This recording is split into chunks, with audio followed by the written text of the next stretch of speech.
लकड़ी का कटोरा। एक वृद्ध व्यक्ति अपने बहू बेटे के यहाँ शहर रहने गया। उम्र के इस पड़ाव पर वह अत्यंत कमजोर हो चुका था। उसके हाथ कांपते थे और दिखाई भी कम देता था।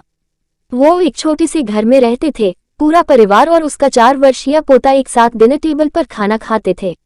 लेकिन वृद्ध होने के कारण उस व्यक्ति को खाने में बड़ी दिक्कत होती थी।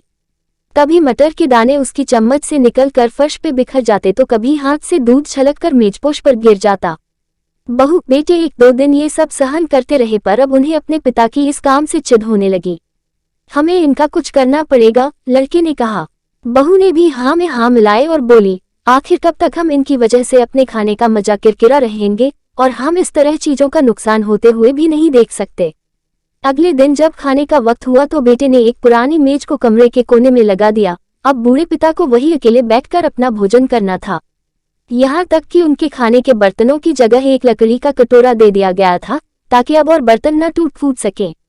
बाकी लोग पहले की तरह ही आराम से बैठकर खाते और जब कभी कभार उस बुजुर्ग की तरफ देखते तो उनकी आंखों में आंसू दिखाई देते। ये देखकर भी बहू बेटे का मन नहीं पिघलता। वो उनकी छोटी से छोटी गलती पर ढेरों बातें सुना देते। वहां बैठा बालक भी यह सब बड़े ध्यान से देखता रहता और अपने में मस्त रहता। एक रात खाने से पहले उस छोटे बालक को उसके माता पिता ने जमीन पर बैठकर कुछ करते हुए देखा। तुम क्या बना रहे हो?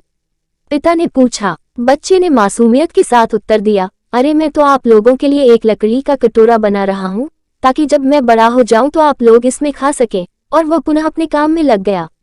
पर इस बात का उसके माता पिता पर बहुत गहरा असर हुआ। उनके मुंह से एक भी शब्द नहीं निकला और आंखों से आंसू बहने लगे। वो दोनों बिना बोले ही समझ चुके थे कि अब उन्हें क्या करना है। उस रात वो अपने बूढ़े पिता को वापस डिनर टेबल पर ले आए और फिर कभी उनके साथ अभद्र व्यवहार नहीं किया।